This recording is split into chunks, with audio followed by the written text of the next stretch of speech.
Coucou tout le monde, je suis Sarah Sedziki et aujourd'hui nous allons apprendre à pimper les pages légales de McDonald's.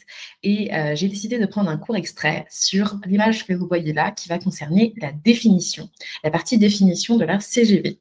Donc pour un petit rappel, le concept d'illegal branding, c'est de prendre la légalité et d'en faire quelque chose de fun. Donc là, par exemple, je parle des CGV, mais ça peut très bien être des contrats, des politiques de confidentialité, des mentions légales. Essayer de les brander, de les rendre visuellement plus attractives, plus sexy, pour avoir envie de les lire et se dire, bah, moi, en tant qu'entrepreneuse ou moi, en tant qu'entrepreneur, si j'ai envie que les personnes soient responsabilisées en travaillant avec moi, je vais faire en sorte d'y mettre un petit peu de forme, de venir apporter mon branding, ma personnalité, même dans mes pages légales. Donc, c'est une émission totalement stupide, mais avec quand même un lien avec le juridique, puisqu'on va ensemble pimper les CGV. Et aujourd'hui, la target, c'est McDonald's. Je vais faire juste un petit topo pour me présenter. Donc, moi, je suis Sarah Sedziki, je suis juriste formatrice pour les entrepreneurs en ligne.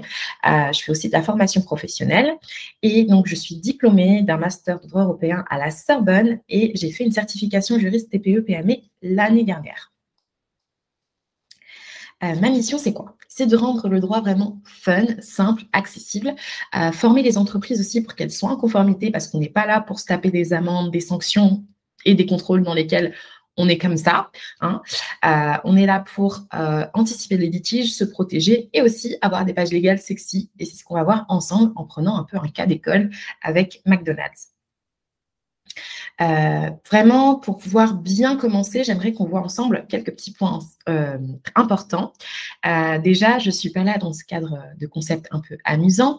Pour traiter l'aspect juridique, je vais me concentrer sur l'aspect visuel, c'est-à-dire que je ne vais pas venir corriger les CGV de McDonald's ou donner un avis et dire ils auraient peut-être pu écrire ça, ça, ça. Mais par contre, je vais peut-être donner mon angle de vue en tant que consommatrice et aussi comme, on va dire, experte en branding de pages légales pour que vous puissiez vous en inspirer pour mettre en application dans votre propre business. Aussi, juste pour des raisons légales, code de la propriété intellectuelle, bien sûr, je ne suis pas là pour vous parler en intégralité des CGV, je vais faire un court droit de citation pour seulement une clause qui concerne la définition dans les conditions générales de vente de McDonald's. Sachez que ce n'est pas moi qui les ai rédigés. Il peut arriver, je pense, peut-être dans cette chaîne YouTube plus tard, je prendrai peut-être des cas où c'est moi qui aurais fait des modèles et que mes clientes les auraient brandés pour vous montrer un petit peu comment elles ont fait. Mais pour autant, dans ce cas de figure-là, ce n'est pas moi qui ai rédigé les pages légales. Si jamais vous êtes intéressé et que vous avez envie de participer aussi à ce petit jeu d'illegal branding, je vous invite à partager et commenter et aussi me donner votre avis, c'est-à-dire me dire comment vous auriez fait à ma place pour brander ces pages légales. Donc là, en l'occurrence, c'est CGV de McDonald's. Premièrement, on va partir sur la page qui était là avant, avant le branding. Donc moi, je suis allée sur le site internet de McDonald's et j'ai cliqué sur la partie CGV pour le click and collect. Et donc, voici comment se présentent les conditions générales de McDonald's. Moi, j'ai mis quelques annotations pour vous donner un peu un angle de vue juste sur la première lecture. Qu'est-ce que moi, j'y penserais si jamais je n'étais pas juriste. Déjà, je me dirais un petit peu, waouh, McDonald's, ils ont quand même un fort personal branding. Quand on y va, on se sent dans un esprit familial et tout. Là, il n'y a pas vraiment de rappel visuel de l'identité graphique de la marque. Donc, je me sens un petit peu perdue.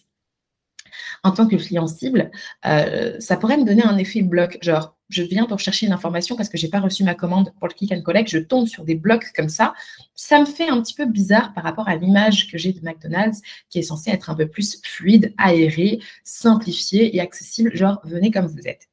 Et si je devais dire à voix haute certaines parties de ces articles-là, je pense que je prendrais vraiment un ton monotone, un peu triste, un peu basique et très juridique pour le coup.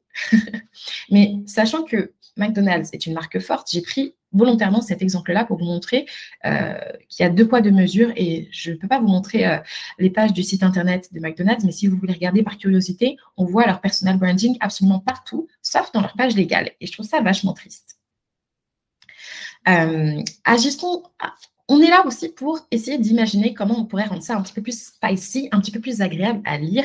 Donc, on va faire en sorte d'y ajouter un petit peu de sel avec notre petite pâte. Donc, si vous avez envie de commenter, commencez déjà à me dire votre première impression sur la page légale des CGV de McDonald's et qu'est-ce que ça vous a donné comme impression. Donc, moi, ce que j'aime bien faire quand je me projette pour brander des pages légales, notamment les miennes, ou pour créer des templates visuels pour mes clientes, je vais partir déjà sur la palette de couleurs.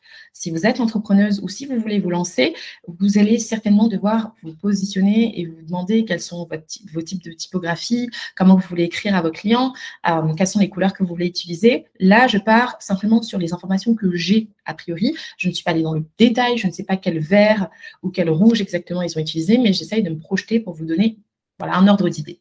Les 3 couleurs principales, selon moi, de McDonald's sont le vert, le jaune et le rouge. Parce que c'est leur identité de marque, c'est comme ça qu'on les reconnaît très bien. Si on voit une barquette de frites avec du rouge, on va savoir que ça vient de McDonald's.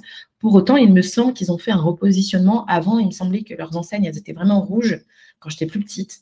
Et maintenant, elles sont plutôt vertes.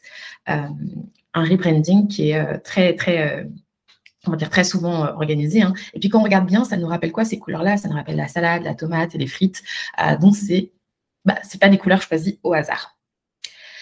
La ligne éditoriale maintenant. Donc là, je suis partie un petit peu dans l'image que moi j'ai de McDonald's et comment j'aurais pu me servir de cette image-là pour pimper leur page légale. Par exemple, McDonald's, j'imaginerais tout de suite que dans leur page légale, on aurait quelques phrases en tutoiement, que ce serait chaleureux. Il y aurait vraiment ce côté « venez comme vous êtes » parce que c'est vraiment leur slogan. Un côté genre « on est à la maison, on est tranquille, on est entre nous ». Il y a ce côté aussi où McDonald's, on a tous peut-être un souvenir d'enfance là-bas. Ça peut être parce qu'on est sortie scolaire, on est passé devant un McDonald's, on a eu un petit souvenir, on passait en voiture, on demandait à nos parents de s'arrêter là-bas.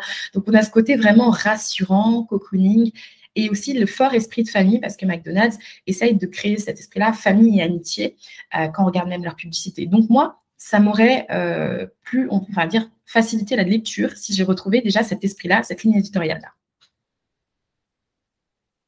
Ensuite, pour les rappels visuels du branding, là, je ne vais pas me concentrer sur la palette de couleurs, je vais plutôt me concentrer sur les éléments visuels qui me rappelleraient automatiquement McDonald's. Et là, j'en ai choisi 3 volontairement.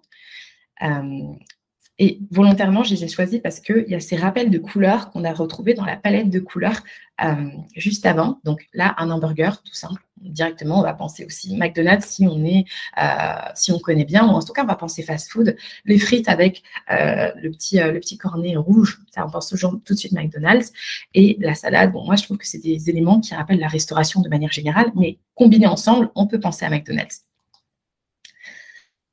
Alors, maintenant, après le branding, je vous ai fait 2 versions. Je vous ai fait une version ultra soft. Ça, c'est pour ceux et celles qui sont plutôt du style où elles veulent bien donner un côté un peu plus agréable à lire, mais elles ne veulent pas aller trop loin dans le branding, ce qui est OK. Je vous ai donné un premier cas simple et ensuite, je vais vous montrer un autre cas où on cesse un peu plus aller et je ne suis pas allée non plus dans des présentations graphiques hyper poussées ou quoi que ce soit. Je suis vraiment restée dans le concept du qu'est-ce qu'un client aurait pu aimer voir pour avoir envie de lire encore plus. Et pour ça, je suis partie voir sur leur site internet un peu leur manière de présenter d'autres rubriques. Et tout simplement, voici les 2 options que je vous propose pour le personal branding, enfin pour le branding de page légale de McDonald's. Premier exemple, si on reste sur quelque chose de très simple, c'est-à-dire qu'on reste quand même sur des pages blanches comme le fond qui était prévu par McDonald's, on pourrait imaginer tout simplement avoir simplement le rappel de couleur de la marque. Ça, c'est quelque chose d'hyper simple et pour autant, ça change la manière de lire. Si c'était moi qui avais été la rédactrice juridique, j'aurais trouvé des moyens différents de mettre en avant les blocs de texte. Mais comme je vous l'ai dit, je ne suis pas là pour modifier l'intégrité des blocs de texte. Simplement en faire des extraits de citation, donc je ne vais pas modifier les phrases parce que je n'ai pas le droit de le faire. Néanmoins, simplement là, ce que j'ai fait, c'est que j'ai déjà travaillé les interlignes. J'ai fait 1,65, je pense. J'aurais pu faire un peu plus, mais simplement pour vous montrer déjà qu'il faut aérer le texte. Idéalement, moi, j'aurais plutôt fait des sortes de pointillés ou j'aurais plutôt fait, je vais vous montrer après les exemples de ce que j'aurais fait. Mais je n'aurais pas gardé cet esprit bloc, genre Larousse. On n'est pas dans un Larousse ici. Par contre, rappel de couleur, c'est juste plus agréable à lire pour un lecteur. Là, c'est vraiment dans le scénario hyper simple, d'accord?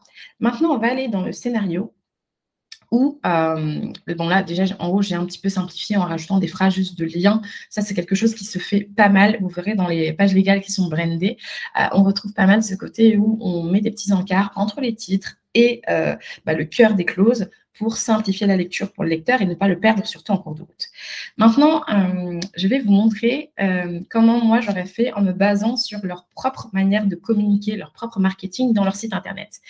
J'ai trouvé un onglet où justement il y avait, en fait, il y a une partie où il y a une sorte d'image avec un fond vert et un hamburger dessus. Et en fait, quand tu cliques sur l'image, derrière, tu as une réponse. Et je me suis dit, bon là, je n'ai pas pu vous le présenter parce qu'on est sur Canva, mais je me suis dit, ça aurait été très bien d'avoir une sorte de bannière où les personnes peuvent cliquer. Par exemple, c'est quoi passer une commande? On clique sur l'hamburger et derrière, on va ouvrir et on va voir une petite phrase comme ça. On sait que tu as la dalle, on va t'expliquer comment passer de j'ai trop faim à Et là, par exemple, on pourrait laisser la phrase telle quelle qui était prévue initialement par les avocats. Ça, c'est un exemple de comment on pourrait rendre ça vraiment, on va dire, parlant. Sachant que le public cible, et c'est des personnes qui sont là pour manger, ça va être assez rapide. Une personne qui est énervée parce qu'elle n'a pas reçu son click and collect, elle n'a pas le temps de chercher dans les pages légales exactement où trouver des informations. Elle a besoin que son regard soit attiré vers quelque chose d'hyper simple. Donc voilà, la présentation visuelle comme ça, avec un petit fond punchy, ça pourrait donner envie de lire et simplifier l'expérience client aussi. Et donc, forcément, ça va servir aussi à McDonald's par la suite. Donc, par exemple, là, j'ai rajouté 2 phrases en début de clause, on va dire, et en fin de clause, juste pour donner un petit lien, un petit côté un peu plus fun. On reste quand même dans un document juridique parce que là, quand on regarde le corps du texte, reste quand même hyper carré et quand même protecteur pour McDonald's, sachant que c'est qu'une clause sur les définitions. Et pour autant, il suffit au tout début, en préambule, de préciser que vous vous permettez, dans vos conditions générales, de rajouter quelques phrases simples ou rigolotes, mais que ces phrases-là, qui sont, par exemple, mises en gras, ne sont pas contractuelles. Elles sont simplement là pour faciliter la lecture et faciliter l'expérience du client qui recherche des informations. Donc, c'est tout à fait possible. Là, j'espère que je vous ai donné quelques petites idées. N'hésitez pas à me dire comment vous auriez fait. Je suis allée au plus simple et même pour le deuxième choix, si vous me laissez faire ça, je pense que j'aurais refait tous les CGV. Donc, voici un exemple de comment vous pouvez faciliter la lecture. La recommandation que moi je fais pour tous ceux et celles qui sont dans le domaine de la vente ou dans le domaine alimentaire et qui ont un fort branding, c'est-à-dire une forte personnalité où on se dit « Non mais toi, tout de suite, je vois tel ou tel signe, je te reconnais ». N'hésitez pas à user et abuser de ces signes-là dans vos documents juridiques. Et là, on n'a pas besoin d'être graphiste, on n'a pas besoin d'être illustratrice, on a juste besoin de faire ouvrir son cerveau, genre quelle est ma ligne éditoriale, quelle est ma palette de couleurs, comment faire des rappels constants, même dans mes pages légales, pour donner envie à mon lecteur d'aller plus loin et de comprendre le message sans se sentir perdu. Donc, si jamais tu as aimé cette vidéo, je t'invite à la partager autour de toi, à t'abonner et aussi me donner ton avis en commentaire parce que c'est la toute première fois que je fais ce type de vidéo. Donc, j'ai vraiment hâte d'avoir votre retour. Et puis, je vous dis à très bientôt pour une prochaine vidéo pour brander des pages légales ou inventer ensemble une nouvelle manière de voir le droit.